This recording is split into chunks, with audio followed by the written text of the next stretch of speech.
छत्तीसगढ़ के मुख्यमंत्री भूपेश बघेल की बड़ी घोषणा, 18 साल से अधिक उम्र के लोगों को भी मुफ्त में लगेगा कोरोना का टीका, राज्य सरकार वहन करेगी खर्च।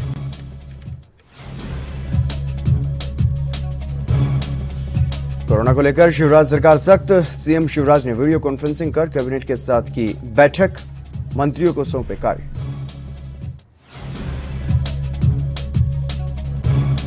ऑक्सीजन की कमी को लेकर तराना विधायक महेश परमार ने दिया धरना, कैबिनेट मंत्री डॉक्टर मोहन यादव पर लगाया आरोप।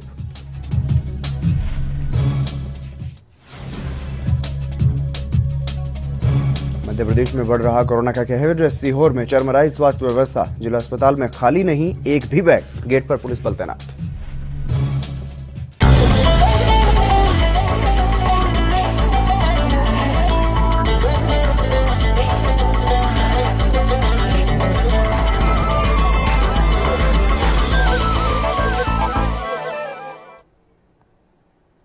नमस्कार, एएनबी न्यूज देख रहे हैं आप और मैं हूं आपके साथ हितेंद्र। स्वर्णिम मध्य प्रदेश छत्तीसगढ़ में आप सभी का स्वागत है। बुलेटिन का आगाज करेंगे। छत्तीसगढ़ में कोरोना के बढ़ते मामलों के बीच मुख्यमंत्री भूपेश बघेल ने राज्य के युवाओं के लिए एक बड़ी घोषणा की है। सीएम बघेल ने यह कहा है कि राज्य में 18 साल से अधिक उम्र के लोगों को कोरोना वैक्सीन का भुगतान राज्य सरकार उनके लिए करेगी और साथ ही उन्होंने केंद्र सरकार से पर्याप्त संख्या में वैक्सीन की उपलब्धता सुनिश्चित करने का अनुरोध भी किया है। आपको बता दें कि कोरोना के बढ़ते मामलों के बीच सोमवार को मोदी सरकार ने यह फैसला किया था कि 1 मई से 18 साल से अधिक उम्र के सभी लोगों को कोरोना की वैक्सीन लगाई जाएगी। वहीं भारत सरकार के निर्देशों के बाद सीरम इंस्टीट्यूट ऑफ इंडिया ने कोविशील्ड वैक्सीन की कीमतों की भी घोषणा कर दी है।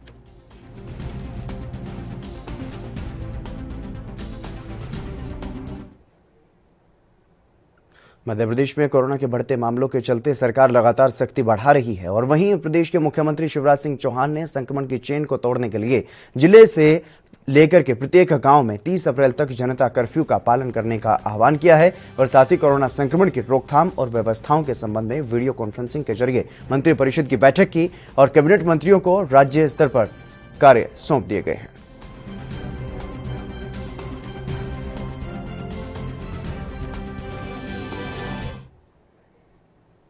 मध्य प्रदेश की राजधानी भोपाल में कोरोना कर्फ्यू के दौरान सड़क पर बेवजह घूमने वाले वाहन चालकों को रोकने के लिए पुलिस ने ट्रैफिक को 2 कैटेगरी में बांटा है। पहला पूर्ण बैरिकेडिंग और दूसरा आंशिक बैरिकेडिंग। पूर्ण बैरिकेडिंग में सभी तरह के वाहनों को प्रतिबंधित किया गया है, जबकि आंशिक बैरिकेडिंग में आपातकालीन सेवा, अति आवश्यक सेवा, जिला प्रशासन द्वारा जारी दिशा निर्देश में अधिकृत व्यक्तियों के आवागमन की अनुमति है। बुधवार को डीआईजी समेत पुलिस के अन्य अधिकारी बैरिकेडिंग की समीक्षा के लिए सड़क पर उतरे और इस दौरान अधिकारियों ने बेवजह घूम रहे 50 से अधिक वाहन चालकों के खिलाफ मौके पर ही कार्रवाई की। और आपको बता दें कि पुलिस की बेतरतीब बैरिकेडिंग से लोगों को काफी परेशानी झेलनी पड़ी थी और साथ ही पुलिस की तरफ से वाहन चालकों के साथ अभद्रता के भी मामले सामने आए थे।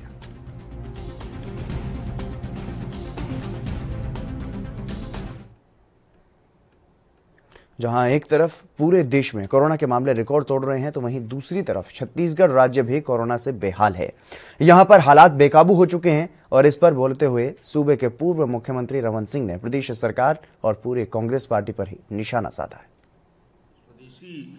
इतना बड़ा काम खड़ा कर रहे हैं कि दुनिया को दिखा दिया कि हम वैक्सीन बना सकते हैं उच्च कोटि का और दुनिया का सबसे सस्ता। वहां भी राहुल गांधी प्रश्न कर रहे हैं कि प्राइवेट सेक्टर, गवर्नमेंट सेक्टर में ये काम, रिसर्च के काम और बाकी कामों में तो होता है, मगर ये वैक्सीन का काम हिंदुस्तान में दुनिया का सबसे बेहतर, आज से नहीं पिछले 40-50 साल से हो रहा है। इसके लिए तो उनको धन्यवाद देना चाहिए कि इस सेक्टर के लोगों ने हिंदुस्तान का नाम ऊपर किया। सर, जब इतनी देश महामारी से गुजर रहा है तो इस तरीके के आरोप और ये राजनीति, ये विशुद्ध रूप से राजनीतिक कारणों से, प्रियंका हो या राहुल गांधी हो, इनको कोविड से लेना देना नहीं, इनको कोविड के पीछे सिर्फ और सिर्फ राजनीति करने का काम है। अभी तो ये हालत है कि उन्हें प्रधानमंत्री जी के किए गए कामों और आज जो लगातार निर्णय ले रहे हैं, जो 18 साल की उम्र में उन्होंने पहले नारे चिल्लाते रहे कि 18 साल करें, 18 साल करें, आज 18 साल हो गए, तो प्रधानमंत्री जी को एक शब्द धन्यवाद के तो दें। आज कांग्रेस के बड़े नेता बनते हैं राहुल जी और प्रियंका जी, तो ये कहें कि प्रधानमंत्री जी ने पूरे देश के लिए और 18 साल की उम्र के लिए वैक्सीन देना प्रारंभ किया है, तो हम धन्यवाद देते हैं। ये ना करके सिर्फ और सिर्फ राजनीतिक आलोचना करना ही उनका काम है। विधानसभा में घोषणा किया था बजट सत्र में, राज्यपाल के अभिभाषण में उन्होंने सीना ठोक के कहा था अच्छी बात है, करना चाहिए, छत्तीसगढ़ के लिए नहीं करेंगे। आज इनके पास जो पैसा है उसका उपयोग करने का समय आया है।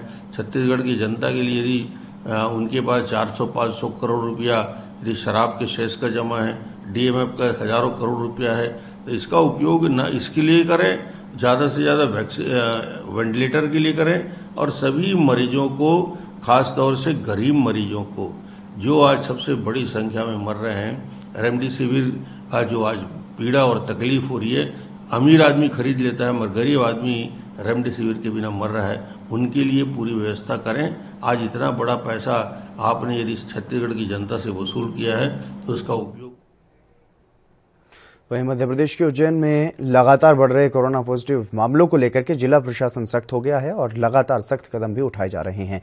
जिला कलेक्टर आशीष सिंह, एसपी सत्येंद्र सिंह सहित आला अधिकारियों ने अस्पतालों की व्यवस्था को बेहतर करने के लिए शहर के ऐसे स्थानों का निरीक्षण किया है जहां पर कोरोना पॉजिटिव मरीजों को रख करके प्राथमिक उपचार शुरू किया जा सकता है। शहर में लगातार आ रही बेड की कमी की शिकायत के बाद प्रशासन ने अतिरिक्त बेड की व्यवस्था के प्रयास भी शुरू कर दिए हैं। उज्जैन में पहले 600 ऑक्सीजन बेड होते थे, लेकिन जिनकी संख्या बढ़कर के 1020 तक पहुंच गई है, जो कि 1-2 दिन में 1300 तक पहुंच जाएंगे। और साथ ही प्रशासन की तरफ से कालाबाजारी करने वालों को भी चेतावनी दी गई है कि अगर कोई इंजेक्शन या फिर ऑक्सीजन की कालाबाजारी करते हुए पाया गया तो अब उस पर रासुका की कार्रवाई की जाएगी। देखिए, हम लोग 2 स्तरों पे काम कर रहे हैं। एक तो ये है कि जो मरीज बढ़ रहे हैं उनके लिए किस तरीके से बेड्स की व्यवस्था कराई जाए। इसके लिए ऑक्सीजन बेड्स जो है लगातार हम लोग बढ़ाते जा रहे हैं। अगर हम लोग पिछले 15 दिन की बात करें तो 623 हमारे ऑक्सीजन बेड्स हुआ करते थे। आज हम लोग 1000 की संख्या क्रॉस कर चुके हैं। आज लगभग 1020 बेड्स जो हैं हमारे पास में उपलब्ध हैं। ऑक्सीजन के बेड्स की मैं बात कर रहा हूं, और बहुत जल्दी ही अगले 3-4 दिनों के अंदर ये संख्या हम लोग और कम से कम 300 बढ़ाने वाले हैं। लगभग हमारे पास में 1300 बेड्स 3-4 दिनों के अंदर होंगे। लेकिन जो संक्रमण की रफ्तार है वो बहुत अधिक है और इसी का कारण है कि बेड्स के संबंध में परेशानी आती है। इसके लिए हमको कंटेनमेंट बनाने की आवश्यकता है। इसके लिए हमको संक्रमण रोकने के लिए जो जनता कर्फ्यू कहें या कोरोना कर्फ्यू कहें उसको और ज़्यादा सख्त बनाने की आवश्यकता है, जिससे कि लोगों को जो भी संक्रमण हो रहा है उसकी गति को जो है हम लोग थोड़ा कम कर सकें। इस तरीके से कोरोना के मामले बढ़ रहे हैं और मध्य प्रदेश के उज्जैन में भी इसी तरीके से कोरोना के मामले बढ़ रहे हैं और हालात को नियंत्रण में रखने के लिए आला अधिकारी जो हैं, प्रशासनिक अधिकारी जो हैं, वो तमाम ऐसी जगहों का निरीक्षण करने के लिए पहुंच रहे हैं जहां पर अस्थायी रूप से कोरोना के मरीजों को रखा जा सकता है और उनका प्राथमिक इलाज उपचार जो है वो वहां पर किया जा सके। चलिए रुकेंगे एक छोटे से ब्रेक के लिए, जल्द हाजिर होंगे।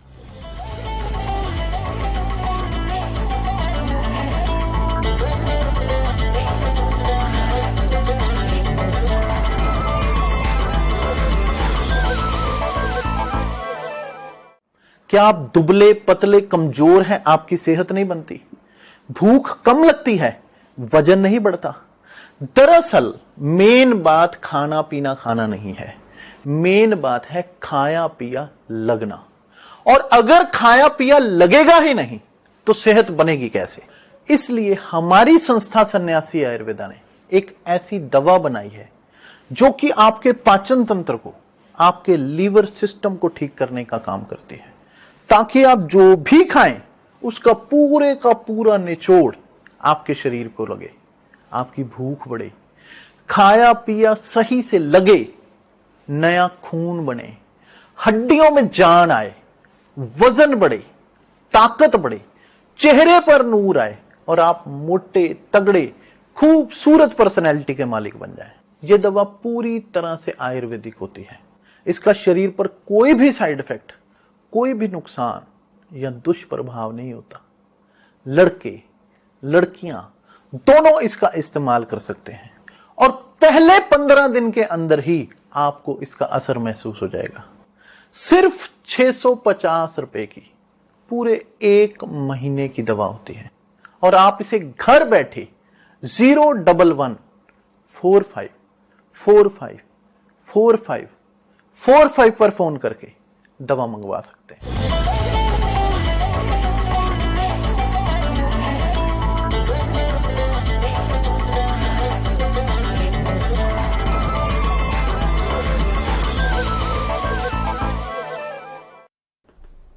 ब्रेक के बाद एक बार फिर से आप सभी का स्वागत है। खबरों में आगे बढ़ेंगे। मध्य प्रदेश के सीहोर जिले में लगातार बढ़ रही कोरोना संक्रमितों की संख्या के चलते स्वास्थ्य सेवाएं चरमराने लगी हैं और संसाधन भी कम पड़ने लगे हैं। बुधवार को जिला अस्पताल के सभी बेड फुल हो गए और इधर गुरुवार सुबह अस्पताल परिसर में एक 10 की गार्ड सुरक्षा की दृष्टि से वहां पर एक गश्त जो है वो लगाई गई और वहीं जिला अस्पताल में 24 घंटे की ऑक्सीजन की उपलब्धता है। आपदा की आपात की स्थिति को देखते हुए 140 ऑक्सीजन सिलेंडर गैस रिफिल कराने बुधवार को भोपाल से भेजे गए थे, जो कि अभी तक नहीं आए हैं और स्वास्थ्य एवं प्रशासनिक अमला इंतजाम में लगा हुआ है। इधर निजी क्लिनिकों में कलेक्टर के आदेश के बाद भी कोविड मरीजों के इलाज के लिए रेट लिस्ट डिस्प्ले नहीं की गई है, जिससे मुख्यमंत्री के गृह जिले में ही मरीजों से एक दिन में 20,000 रुपए तक वसूले जा रहे हैं। लगातार मरीजों को भर्ती कर रहे हैं कोविड को, और हमने बहुत गुणवत्तापूर्ण सेवाएं दी हैं, लेकिन निश्चित रूप से कल रात से पूरे बेड फुल हो गए हैं। हमने मेडिकल वार्ड में भी कोविड के मरीज भर्ती किए हैं, लेकिन अब बेड फुल हैं, अब हम भर्ती नहीं कर पाएंगे। सर, जिले में जिस तरह से लगातार मरीज बढ़ रहे हैं, तो आप जिलेवासियों से क्या अपील करना चाहते हैं? हम जिलेवासियों से अपील करना चाहते हैं कि वो घर में रहें। अगर ऑक्सीजन सेचुरेशन जो छोटी सी मशीन है उससे दिखवा लें। सब जगह है, हर मोहल्ले में कम से कम 10 लोगों के पास है। अगर 90 से ऊपर है तो देसी इलाज करें, बिल्कुल आउटडोर में आके दवाइयाँ लिखवा लें और ज़्यादा से ज़्यादा प्रयास करें कि होम क्वारंटाइन होके उससे रिकूव हो जाए। सर, ऑक्सीजन को लेकर अस्पताल में क्या स्थिति है? निश्चित रूप से ऑक्सीजन को लेकर अब स्थिति थोड़ी सी विकट आ रही है। हमको जितनी ऑक्सीजन चाहिए उसके कंपेरिजन में उतनी ऑक्सीजन हमको भोपाल से मिल नहीं पा रही है। हमारे 3 ट्रक लगातार भोपाल में विभिन्न ऑक्सीजन सप्लायर के पास खड़े हैं। उच्च स्तर से ही बात हो रही है। जैसे जैसे आती जाती है, हम रात को 2 बजे 3 बजे हमारे पूरे कोरोना के चलते अलग अलग राज्यों में कर्फ्यू और लॉकडाउन लगाया जा रहा है, जिसके कारण प्रवासी मजदूर अपने अपने घरों की तरफ वापस जा रहे हैं। दरअसल मामला भिंड जिले से सामने आया है, जहां पर महगांव व पोरसा हाईवे पर साई पेट्रोल पंप के पास का ये पूरा मामला है, जहां पर जयपुर से बस में आ रहे प्रवासी मजदूर और महिलाओं के साथ 2 दर्जन असामाजिक तत्वों की तरफ से बस रुकवा करके लाठी डंडों से उनके साथ मारपीट की गई, जिसमें मजदूर और उनके साथ महिलाएं भी घायल हो गई हैं। उसके बाद घायलों ने पुलिस को फोन किया। पुलिस ने मौके पर पहुंच करके घायलों को इलाज के लिए अस्पताल में भर्ती करवाया।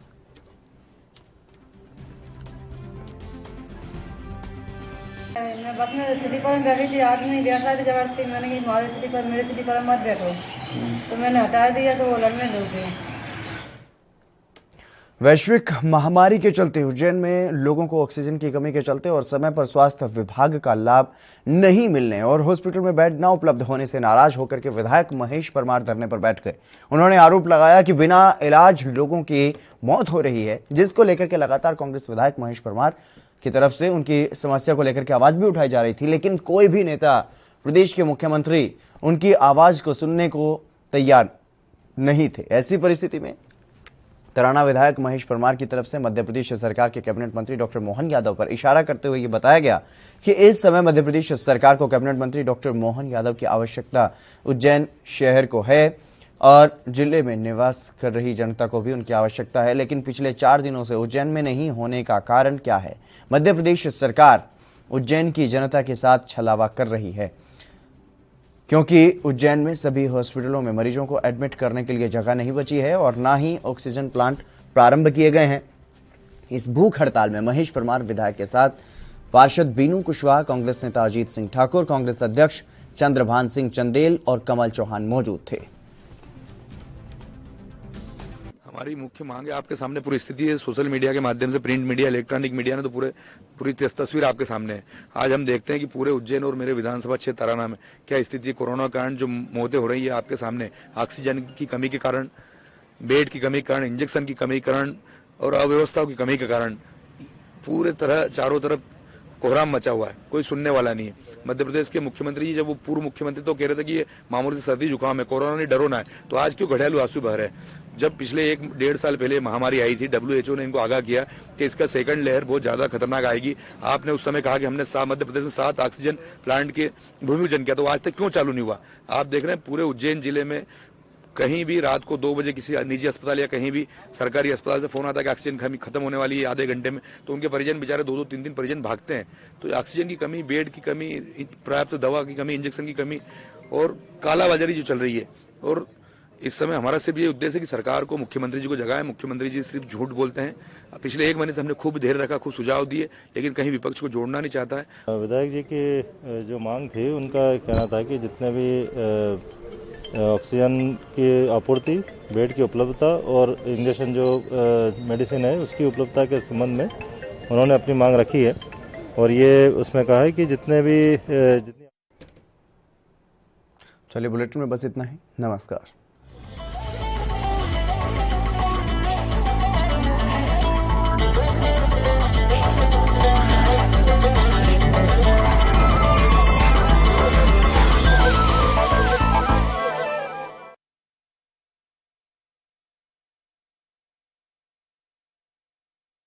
क्या आप दुबले पतले कमजोर हैं? आपकी सेहत नहीं बनती, भूख कम लगती है, वजन नहीं बढ़ता। दरअसल मेन बात खाना पीना खाना नहीं है। मेन बात है खाया पिया पूरी तरह से शरीर पर लगना। और अगर खाया पिया पूरी तरह से शरीर पर लगेगा नहीं तो आपकी सेहत बनेगी कैसे? लोग सोचते हैं कि मैं ज्यादा बढ़िया खाऊंगा, काजू खाऊंगा, बादाम खाऊंगा, किशमिश मेवे खाऊंगा या मांस मछली खाऊंगा तो मेरी ज्यादा बढ़िया सेहत बनेगी। क्योंकि सभी ने अपने बड़े बुजुर्गों से एक बात सुन रखी है कि घी दूध खाओ, सेहत तो अपने आप ही बन जाएगी। मैं कहता हूं घी दूध काजू बादाम तो आप खा लोगे, पर क्या उस घी दूध को पचाने की क्षमता आपके अंदर है? वरना इधर से खाया और उधर से निकल गया तो क्या फायदा? फिर चाहे आप जिम जाएं, कसरत करें, घी दूध खाएं, कुछ भी करें, आपके ऊपर इसका असर नहीं होगा। जैसे आप अपने घर के पानी की टंकी में जितना मर्जी पानी भरे जाएं, अगर नीचे से नल खुला रह गया तो सब कुछ उसी में बह जाएगा। ठीक इसी प्रकार आप चाहे कितना भी अच्छा खा पी लें, अगर आपका पाचन तंत्र, अगर आपका लिवर सिस्टम ठीक नहीं है तो आपके ऊपर कुछ भी नहीं लगेगा। इसलिए हमारी संस्था सन्यासी आयुर्वेदा ने एक ऐसी दवा बनाई है जो कि आपके पाचन तंत्र को दुरुस्त करने का काम करती है, जो कि आपके लिवर सिस्टम को मजबूत बनाने का काम करती है, ताकि आप जो भी खाएं उसका पूरे का पूरा निचोड़ आपके शरीर पर लगे, आपकी भूख बढ़े, खाया पिया सही से लगे, नया खून बने, हड्डियों में जान आए, वजन बढ़े, ताकत बढ़े, चेहरे पर नूर आए और आप मोटे तगड़े खूबसूरत पर्सनैलिटी के मालिक बन जाएं।